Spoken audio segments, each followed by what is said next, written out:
사람들은 누군가 다른 사람의 잘못을 볼 때에 여러 가지 태도들을 보입니다. 어떤 사람들은 그냥 정죄하는 그런 태도를 보이기도 하고, 어떤 사람들은 그분이 왜 그러셨을까 하고 그 긍휼한 마음으로 그 사정을 좀 들어보려고 애를 쓰고 또 그렇게 하는 분이 있고, 또 어떤 분들은 그런 잘못을 보면서 나는 그렇지 않는가, 자기를 돌아보고 그런 길로 가지 말아야 되겠다 이렇게 반성하는 그런 사람들이 있죠. 그래서 여러 종류로 나눌 수가 있는데, 여러분들은 어떤 종류에 해당이 되십니까? 물론 경우에 따라서 어떨 때는 정죄를 하기도 하고, 어떨 때는 긍휼히 여기기도 하고, 어떤 때는 나도 이렇게 하면 안 되겠다 이렇게 다양한 태도를 취하겠지만, 이제 사람들마다 그런 성향은 있어 보여요. 그죠? 어떤 사람은 줄기차게 그냥 정죄하는 게 습관이 된 사람도 없지 않습니다. 오늘 우리가 읽은 이 본문 말씀에 등장하는 서기관들과 바리새인들은 그냥 보면은 남들이 잘못했다고 생각되면 그걸 무조건 정죄하는데 아주 으뜸인 그런 사람들이죠. 근데 오늘 이 본문의 1절, 2절 말씀 같이 한번 읽어보겠습니다. 1절, 2절입니다. 모든 세리와 죄인들이 말씀을 들으러 가까이 나오니 바리새인과 서기관들이 수군거려 이르되 이 사람이 죄인을 영접하고 음식을 같이 먹는다 하더라. 네, 지금 이 상황은 이 세리, 죄인 이런 사람들이 이렇게 예수님 앞에 나와서 말씀을 듣다가 같이 식사를 하게 됐는데, 그거를 바리새인들과 서기관들이 보고 지금 정죄하고 비난하는 겁니다. 아니 도대체 죄인들과 왜 같이 어울려? 저 사람도 죄인 아니야? 하고 이제 수근수근 거리는 것이죠. 일단 그런 상황을 보고 이 바리새인들은 그냥 잘못했다 정죄하는 그런 것만 아주 익숙한 이런 스타일의 사람들이죠. 근데 물론 이 본문에 등장하는 세리들은 죄인들임에 틀림이 없습니다. 세리들은 당시에 이 백성들의 세금을 과다하게 이렇게 받아가지고 로마 정부에 바치고 또 중간에 이렇게 돈을 빼돌리고 뭐 이런 사람들인지라 나쁜 사람들임에 틀림이 없어요. 그리고 본문에 여기 죄인들 이렇게 또 명기가 되어 있기 때문에 아마 또 다양한 죄인들임에 틀림이 없습니다. 이에 반하여 서기관들이나 바리새인들은 하나님의 말씀을 열심히 읽고 또 그 말씀대로 지키려고 애를 쓴다고 자부하는 사람들이기도 하죠. 그래서 그런 사람들 눈에 나는 떳떳하고 깨끗하게 사는데 저런 죄인들을 내버려두면 되겠는가? 또 저런 죄인들과 함께하는 예수님 도대체 뭔가? 싸잡아서 예수님을 비난하는 이런 거죠. 일면 우리가 어떻게 생각해보면 그럴 수도 있겠다. 뭐 생각할 수도 있어요. 잘못한 건 잘못한 거라고 하는데 뭐가 잘못일까? 그런데 우리가 이 성경 말씀, 특히 복음서를 쭉 보면요, 이러한 서기관들과 바리새인들에 대해서 예수님이 무엇이라고 평가하는가? 우리 주목할 필요가 있습니다. 예수님 제일 싫어하셨다는 점이에요. 예수님 싫어하셨습니다. 그래서 예수님은 죄인들에게는 뭐라고 안 하십니다. 죄인들과 같이 식사도 하시고 또 막 죄진 사람들한테 죄도 용서해 주시고 뭐 그런 예수님이신데, 이렇게 자기는 죄를 안 짓는데 누구는 죄를 졌다고 하면서 그거를 정죄하고 하는 이런 스타일의 사람들을 예수님이 굉장히 싫어하셨어요. 그래서 여러분들이 성경을 읽어보면 예수님이 욕도 하시는 거죠. 독사의 자식들아, 독사의 자식들아, 뭐 이렇게 욕을 하신 거예요, 예수님이. 그리고 저주까지 하십니다. 화 있을진저 바리새인들아 하면서 그렇게까지 예수님이 분노하신다는 것입니다. 그런 사람들에 대해서 예수님이 분노하고 계시다는 것을 우리가 성경을 통해서 분명히 알 수가 있는데, 왜 예수님은 그런 사람들에 대해서 분노하실까요? 물론 첫째는 그런 사람들은 겉으로는 깨끗한 척해요. 자기는 깨끗하고, 그런데 저 사람들은 죄가 있다고 정죄를 하지만 살펴보면 주님이 보시니까 겉과 속이 다른 거예요. 회칠한 무덤이라고 주님이 평가하신 것은, 회칠한 무덤은 겉은 반질하지만 그 속은 시체가 썩어있고 더럽지 않습니까? 그 마음의 그 더러운 것을 주님은 보시기 때문에 외식하는 자들아 하고, 주님은 그들의 외식을 아시기 때문에 예수님이 그렇게 꾸중하시고 그러신 것이죠. 근데 그 이유 때문만이 아니에요. 또 아주 중요한 이유가 있습니다. 그것은 이 서기관과 바리새인들은 불쌍히 여길 줄 모르는 거예요. 긍휼한 마음이 없는 것입니다. 그냥 자기의 잣대만 가지고 뭔가 이 사람이 얼마나 힘들까, 오죽했으면 죄를 범했을까, 뭐 이런 마음도 가지고 이해하려고 해보고 불쌍히 여기는, 이게 주님의 마음인 것이고요, 하나님의 마음인 것입니다. 그런데 소위 성경을 열심히, 구약을 다, 율법을 다 외우고 달달 외우고 다 했다는 사람들이 빠진 게 있다는 것이, 구약의 말씀의 정신을 모르는 것입니다. 말씀의 정신은 무엇입니까? 하나님 사랑, 이웃 사랑인 것입니다. 이웃을 사랑하는 것에는 긍휼함이 포함되는 것인데 이게 없어요. 이게 없고 그저 교만하고 자기의 의만 드러내고 의롭지도 않은데 사실은. 그런데 의인인 척하면서 이 다른 사람들을 정죄하는데 아주 능수능란하다는 것입니다. 이것을 주님은 매우 싫어하셨다는 걸 우리는 알아야 돼요. 주님은 그런 사람들에 대해서 그렇게 생각하셨어요. 그래서 이들은 이 구약 신약의 복음서를 읽어보면 그들의 행태들이 나오는데, 주님이 안식일 날 이렇게 뭐 병들어서 이날 안 만나면 주님이 언제 또 고쳐주시겠어요? 그래서 예배드리다가도 귀신 들린 사람 보면은 귀신을 막 쫓아내 주시고 고쳐주시고. 근데 꼭 토를 다는 사람이 있어요. 바리새인과 안식 서기관들이, 아니 안식일날 일하면 안 되는데 왜 사람을 고치느냐 그러면서 안식일을 범했다고 예수를 비난하는, 여러분 그게 말이 되겠습니까? 상식적으로 말이 안 되잖아요. 사랑을 실천하고 계신 예수님을 자기들이 가진 어떤 잣대를 가지고 예수님조차도 비난하는, 정죄하는 이런 모습에 대해서 우리 예수님 격분하신 것입니다. 그래서 바리새인과 이런 인파에 대해서는 주님이 아주 신랄하게 비판하시고 꾸중하셨다는 사실. 우리가 그래서 하나님을 믿고 신앙생활을 한다면 무엇이 본질인지를 알아야 돼요. 본질은 다른 게 아닙니다, 여러분. 본질은 무엇입니까? 사랑인 것입니다. 사람을 사랑하는 거예요. 그걸로 인해서 조금 뭐 다른 것이 당대의 어떤 그거와 어긋난다고, 당대의 율법, 자기네들이 장로들의 전통에는 어긋날 수도 있어요. 안식일날 뭐 자기네들이 그것도 진리가 아닌데. 근데 어쨌든 자기네들이 만든 그것에 따라서 할지라도 주님은 개혁적인 분이기 때문에 그런 것에 대해서 아랑곳하지 아니하셨습니다. 당당하게 아픈 사람들을 사랑하시고 병자를 고치신 것이 누구십니까? 예수님이세요. 그리고 그것을 방해하는 그들에 대해서 아주 단호하게 예수님께서 태도를 취하신 것인데, 오늘 이 본문 말씀은 그런 것입니다.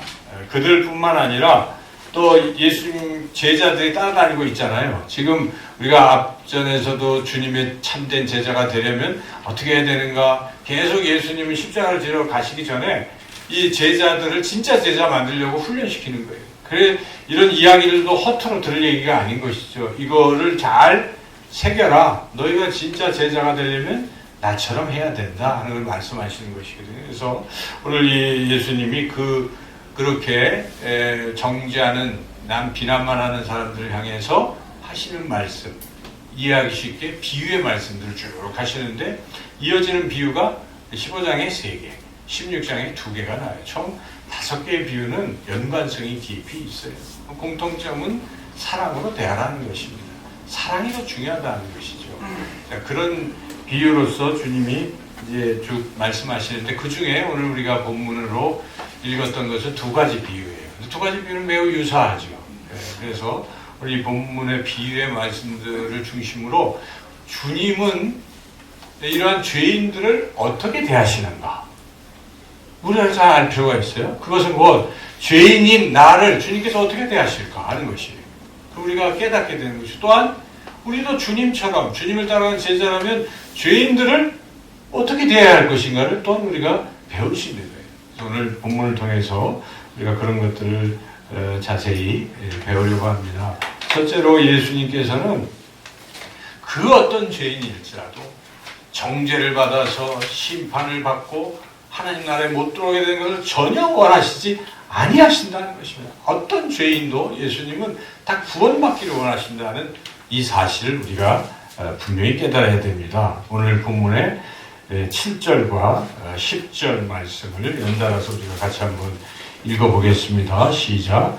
내가 너에게 이르노니 이와 같이 죄인 한 사람이 회개하면 하늘에서는 회개할 것 없는 의인 99으로 말미암아 기뻐하는 것보다 더하리라. 내가 너에게 이르노니 이와 같이 죄인 한 사람이 회개하면 하나님의 사자들 앞에 기쁨이 되느니라. 한 사람, 의인 99이 존재하는 것보다 예수님이 더 기뻐하시는 것은 죄인이었던 사람, 그 한 사람이 회개해서 구원받는 것을 가장 기뻐하신다는 것입니다. 이것이 우리 예수님의 마음인 것이고 또한 하나님 아버지의 마음입니다. 우리는 아버지의 마음을 알고 그대로 따라가는 그런 모습을 사는 게 신앙의 본질이고 그게 본 모습입니다, 여러분. 그래서 우리가 중요한 걸 깨닫는 게 하나님 아버지의 마음, 주님의 마음은 악인도 멸망하는 것을 원치 아니하신다는 것입니다. 우리는 악인을 보면은 아유 벌 좀 받았으면 좋겠다 하는 마음이 굴뚝 같기도 하고 때로는 막 기도도 그렇게 할 수도 있어요. 원수를 물리쳐 주세요. 그렇지만 그게 아니에요. 우리가 하나님 아버지의 마음을 알아야 됩니다. 하나님은 모든 사람, 악인도 하나님 용서받고 구원받는 걸 원하신다는 것을 우리가 가장 먼저 깨달아야 되겠어요. 예수님의 이러한 마음은 하나님 아버지의 마음과 동일한데 구약에 하나님 아버지의 마음이 잘 나타나 있습니다. 신약에서는 우리 예수님의 마음이 복음서에 잘 드러나 있지만 구약 성경에는 여호와 하나님의 마음이 막 드러나는데요. 에스겔서 18장 23절 말씀 제가 읽어드리겠습니다. 나 주 여호와가 말하노라. 내가 어찌 악인의 죽는 것을 조금인들 기뻐하랴. 그가 돌이켜 그 길에서 떠나서 사는 것을 어찌 기뻐하지 아니하겠느냐. 이게 하나님 아버지의 마음입니다. 아무리 악한 자일지라도 하나님은 어떠십니까? 그가 돌이키는 걸 원하시는 것입니다. 그래서 우리가 혹시 내가 어떤 큰 죄악 속에 빠져 있을지라도 여러분 하나님의 마음은 내가 회개하기를 원하시는 거예요. 예수님 우편 강도가 어땠습니까? 그도 좌편 강도와 똑같이 살인을 저지르고 너무 흉악범인지라 당시 최고의 형벌이 십자가형을 당하는 그런 죄인 중에 죄인이었죠. 그런데 그가 주님께 저도 낙원에 어떻게 갈 수 있겠습니까? 하고 예수님께 자신의 잘못을 이야기했을 때 주님이 뭐라 너는 워낙 나쁜 짓을 많이 했으니까 그럴 기회가 없어라고 하시지 않냐어요. 그래 오늘 밤 내가 나와 함께 낙원에 이르리라. 주님이 하신 말씀을 보면요. 아무리 악인이 나도 하나님 앞에 돌아와서 회개하면 살아날 수 있어요. 이게 진리인 것입니다. 주님이 우리 하나님 아버지께서 그렇게 말씀하신 것입니다. 이러한 하나님 아버지의 마음, 예수님의 마음을 아는 사도들도 동일하게 증언하고 있어요. 사도 베드로가 베드로후서 3장 9절에서 이렇게 말씀하십니다. 주의 약속은 어떤 이에 더디다고 생각하는 것 같이 더딘 것이 아니라 오직 너희를 대하여 오래 참으사 아무도 멸망치 않고 다 회개하게 이르기를 원하시느니라. 왜 예수님이 지금 안 오실까? 빨리 왔으면 좋겠다는 생각이 들잖아요. 힘들고 주님 재림하셔서 하나님 나라가 빨리 완전히 시작되면 좋겠다 하지만 왜 이렇게 더디우는 거야? 그 이유가 나와 있잖아요. 하나님은 한 사람을 더 구원하시려고 때를 주고 계신 것입니다. 또 참으시고 그래서 저 사람도 구원해야 될 텐데 기다리고 또 기다리시는 것입니다. 이런 하나님 아버지의 마음을 아는 사람들은 어떻게 하겠습니까? 한 사람에서 더 아까 기도하셨지만 복음을 전해서 그를 구원하려고 이 추석 명절에 여전히 주님 품으로 돌아오지 않는 자녀들을 바라보며 가슴 아프고 또 그가 돌아오기를 기다리는 그런 마음으로 하나님께서는 이 심판의 때를 늦추고 계신다 하는 것을 우리가 알 수가 있어요. 그게 하나님 아버지의 마음입니다. 사도 바울도 이런 마음을 우리에게 알려주시는데 디모데전서 2장 4절 말씀 하나님은 모든 사람이 구원을 받으며 진리를 아는 데 이르기를 원하시느니라. 하나님의 마음이 무엇입니까? 모든 사람이 구원받는 것입니다. 악인조차도 하나님이 당장 심판받고 죽는 것을 원치 않습니다. 우리가 이런 마음을 잘 이해를 해야 돼요. 그래서 우리가 하나님을 잘 아는 것이 중요한데요. 하나님은 물론 정의의 하나님이에요. 불의를 하시지만 그런데 하나님은 또한 사랑의 하나님이십니다. 정의와 사랑이 항상 균형을 이룬다고는 하지만 그 균형을 이룬 게 아니에요. 성경을 보면요, 하나님은 정의의 하나님이시다 이렇게 나온 건 없어요.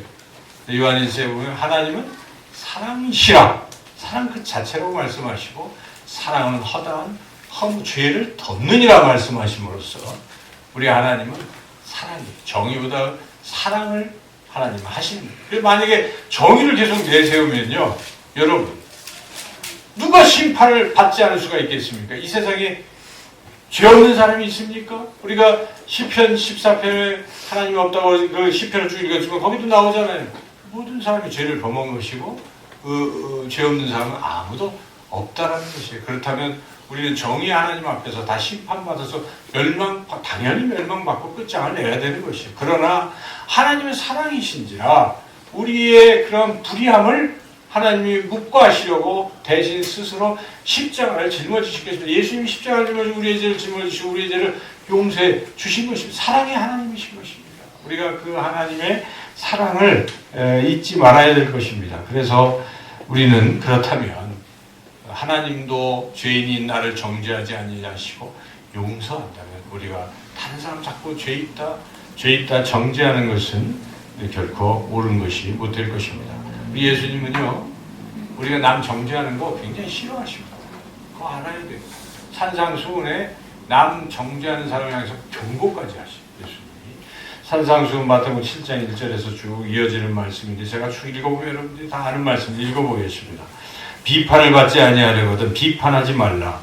너희의 비판하는 그 비판으로 너희가 비판을 받을 것이요 너희의 헤아리는 그 헤아림으로 너희가 헤아림을 받을 것이라. 어찌하여 형제의 눈 속에 있는 티는 보고 네 눈 속에 있는 들보는 깨닫지 못하느냐. 보라, 네 눈 속에 들보가 있는데 어찌하여 형제에게 말하기를 나로 네 눈 속에 있는 티를 빼게 하라 하겠느냐. 외식하는 자여, 먼저 네 눈 속에서 들보를 빼어라. 그 후에야 밝히 보고 형제의 눈 속에 티를 빼리라. 그런 것입니다. 여러분, 남들이 죄가 커 보이고 마구 얘기해봐도 솔직히 돌이켜보면 자기 죄가 클 수도 있어요. 그러므로 우리가 자꾸 함부로 남을 정죄하는 것은 하나님이 원치 아니하신다는 걸 분명히 깨달아야 돼요. 예수님이 여러분 잘 아는 말씀인데 어느 한 현장에서 가늠하다 잡혔어요. 이런 현장범이라 어떻게 할 수가 없잖아요. 여성이 가늠하는 것을 이 바리새인들이 서기관들이 붙잡아가지고 잡아왔어요. 자기네들이 척결 돌로 쳐서 죽이려고 하고 자기네 율법에 따르면 그렇게 해야 된다고 생각하고 있는 거예요. 근데 예수님이 어떻게 하시나 보려고 데려와가지고 왜 이랬는데 모세 율법에는 이거는 돌로 치라고 했는데 당신은 어떻게 생각합니까? 라고 했을 때 예수님이 뭐라고 하셨습니까? 좀 시간을 지체하시고 돌을 땅에다 뭘 쓰시는지 아마 그들의 죄를 낱낱이 기록하실 가능성이 크다고들 해석해요. 그렇게 하면서 야, 너희들 중에 죄 없는 자가 돌로 쳐봐. 이렇게 말씀하니까 이렇게 돌 들다가 거기 쓴 게 죄인지 모르지만 하나씩 다 사라진 것입니다. 그때 주님이 그 여인에게 야, 나도 너를 정죄하지 않냐 너도 이렇게 용서하신 거예요. 그리고 그러나 그렇다고 죄를 계속 지라고 하는 말씀은 아니에요. 가서 다시는 죄를 짓지 말라라고 마지막 그 말씀을 하셨지만 그러나 죄를 지은 그 여인을 사람들은 정죄하고 죽이려고 하고 그러지만 주님은 그러시지 아니하신 것입니다. 그에게 기회를 주신 것입니다. 그 여인이 다음번에 계속 가늠했겠습니까? 그 사랑을 받은 그 여인이 어떻게 인생을 새롭게 살았겠죠. 그렇게 사람을 변화시키시는 것입니다. 주님은 그렇게 말씀하셨고 또 원수도 사랑하라 라고 말씀하셨습니다. 여러분 살면서 때로는 나를 괴롭히는 사람들, 피해를 입히는 사람들 때문에 마음에 원한이 생길 수도 있어요. 왜 아니겠습니까? 그렇죠? 그럴 수 있어요. 억울하고 분하고 잠이 안 들고 이럴 수 어떻게 그럴 수가 있을까? 저도 그런 생각이 들 때도 있지만 그러면 안 되는 거예요. 그 주님의 마음은 그래도 어떻게 하라고 합니까? 용서하라고 말씀하시는 것입니다. 누군가 때문에 평생에 살면서 마음에 혹시 응어리가 있다면 응어리를 풀어야 하나님 기뻐하십니다. 응어리를 풀 때 어떤 일이 일어납니까? 주님은 우리의 마음을 평안케 하십니다. 평안을 선물로 주시는 것입니다. 그리고 남을 용서하는 자를 또 주님도 용서하시는 거예요. 우리가 주기도문 할 때마다 다른 사람이 나에게 잘못한 것을 용서한 것 같이 내 죄를 용서해 그렇게 늘 기도하잖아요. 그러니까 그게 하나님의 마음이에요. 그래서 여러분 혹시 행여나 아직도 마음에 어떤 그런 것들이 있다면 다 푸시기를 주님의 이름으로 축원합니다. 추석 기간에 서로 모여서 좋게 지낼 수도 있지만 때로는요 추석 기간에 오히려 더 싸우는 수도 있어요. 사람은 그래요, 그죠? 만날 때는 서로 보고 싶어하다가 일단 보면 형제자매 간에도 뭔 문제를 가지고 서로 다툴 수가 있어요. 부모 자식 간에도 다툴 수 있고 그럴 수 있어요. 그렇지만 그런 것들을 우리가 이렇게 풀어야 돼요. 푸시고 너그러운 마음으로 서로를 바라보고 사랑하고 용서할 때 우리 하나님이 기뻐하시는 줄로 믿습니다. 둘째로 우리 예수님은 죄인을 어떻게 대하시는가? 죄인을 끝까지 찾으시는 거예요. 그래서 회개할 수 있게 기회를 주시는 거예요. 우리가 먼저 하나님 앞에 나아가서 죄를 자백하고 하는 것이 아니라 하나님이 찾아오신다. 우리를 찾아오신다. 오늘 이 본문에 보면은 4절과 8절을 한번 읽어볼까요? 4절 읽어보겠습니다.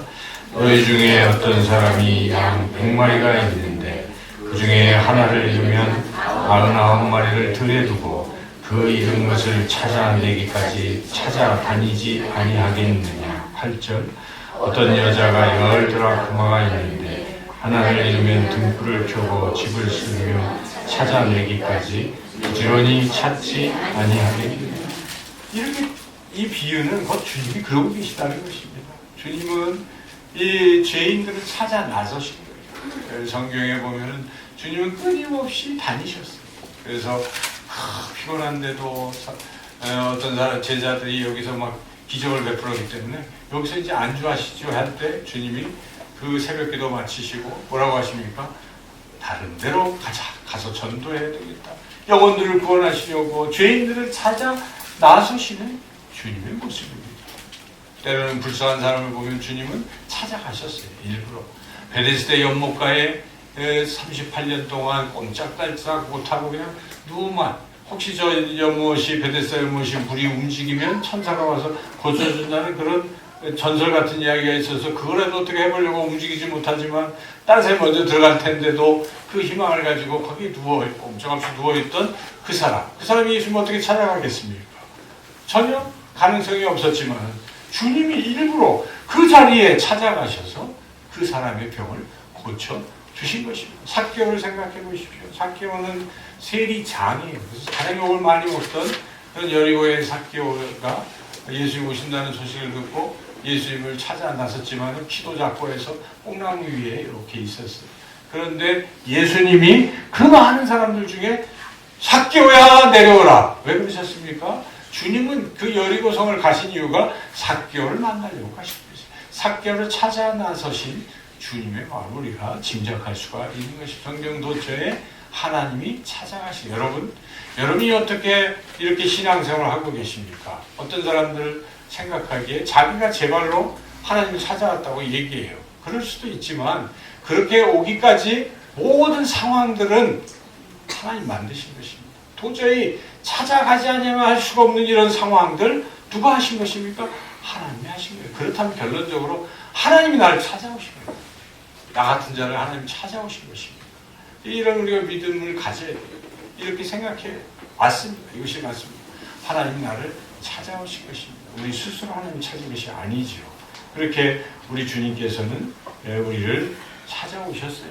우리 주님이 하늘의 보좌를 버리시고 그 천국에서 이렇게 사시는 우리 예수님께서 하늘 보좌를 버리시고 이 땅에 낮고 낮은 모습을 왜 오셨습니까? 왜 말구에서 그렇게 왕궁도 아니고 찾아오셨습니까? 가장 낮은 사람들과 함께 하시려고 만나시려고 오신 것입니다. 그래서 우리 하나님이 우리를 찾아오신 것입니다. 지금도 우리 하나님은 우리를 찾으시는 거예요. 우리 안에 이미 계신데 예수님 우리는 믿고 있으니까 우리 안에 계신데 우리는 잊어버리고 살죠. 분주하게 살지만 우리 안에서 예수님 계속 뭐하고 계십니까? 우리에게 말씀하시는 거예요. 얘야 너 힘들 때 나한테 얘기해봐. 내가 도와줄게. 계속 그렇게 두들기고 계시다는 사실이에요. 우리가 몰라서 그렇지. 주님은 그러신 분이십니다. 지금도. 그리고 믿지 않는 사람들에게는 어떻게 합니까? 주님은 지금 믿지 않는 불신 영혼들의 그 마음 문 밖에 다 지금 계세요. 두들기고 계시네요. 얘야, 문을 열어라. 내가 너로 더불어 먹고 너는 나로 더불어 먹으리라. 주님 그렇게 두들기고 계신 것이고, 이미 예수님을 영접한 사람들 마음속에는 끊임없이 말씀하시고 성령을 통해서 우리에게 말씀을 걱정하지 마라. 내가 도와주겠다. 내가 너의 삼위성이요 방패요 의지요 피난처 요새라. 내가 너를 붙들리라 굳세게 하리라. 주님 끊임없이 말씀하시는 것이기에 우리가 할 일은 무엇이겠습니까? 우리의 길을 여셔야 돼. 더 성령이 충만해서 예민해져야 돼. 성령 충만하면 좋은 게 있어요.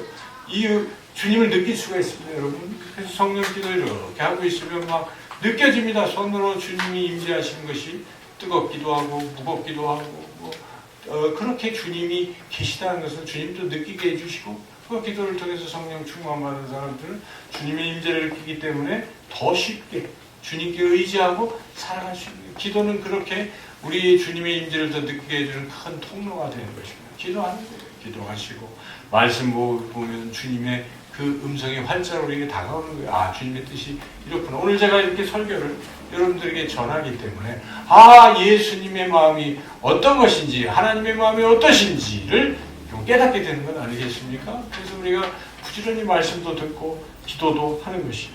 이렇게 우리 예수님은 지금도 우리의 곁에 계시고 우리에게 말씀하시고 우리를 찾아오시고 우리를 인도하신 줄로 믿습니다. 우리가 더욱 의지하십시오. 주님을 의지하시고 힘든 일 다 지나갑니다. 저는 그런 생각이 들어요. 이때도 지나가리라. 네, 제일 중요한 게 뭘까를 생각해봐요. 이 과정 중에 나의 모습이 어떤 모습일까?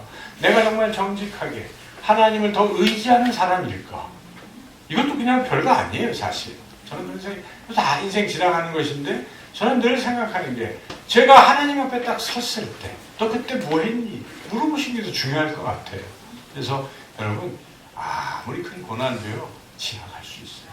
근데 고난 자체가 중요한 게 아니라 고난을 내가 어떻게 맞이하는가가 중요합니다. 그래서 이 고난의 터널을 잘 통과하시고, 근데 혼자 하는 게 아니에요. 누가 계십니까? 주님이 함께 하시는 것입니다. 주님이 찾아오시는 주님이 이런 양 한 마리도 놓치지 아니하시는 주님인 걸 여러분 잊지 마십시오. 99을 두고더라도 한 마리를 찾아 나주시는 주님, 나를 찾아오실 것입니다.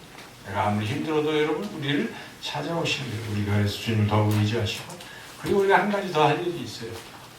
주님이 그러신 분인데 우리는 주님을 따라가는 것이고 주님의 제자로 사는 것이니까 우리도 그렇게 사는 거예요. 네. 우리 주변에 하나님께서는 때로는 우리를 통해서 누군가를 찾아가기를 원하시는 것입니다. 힘든 사람들이 있을 때, 사실 교회가 더 기능이 활성화되면 이런 중추 명절에 또 소외되고 어려운 분들을 찾아가는 것도 또 필요하지 않겠어요? 그럴 때 위로하고 격려하고 힘이 되어드리고 이런 것들이 참 중요하다. 그것이 주님처럼 우리가 살아가는 길이 적극적으로 나의 도움이 필요한 그런 것을 우리가 찾아가서 주님의 마음으로 그 영혼을 살아가시기를 소망합니다.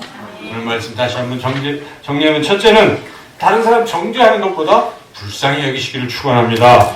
어떤 상황에서도 내게 주님이 찾아오시고 내 안에 계신 것을 믿으시고 주님을 더욱 의지하시기 바랍니다.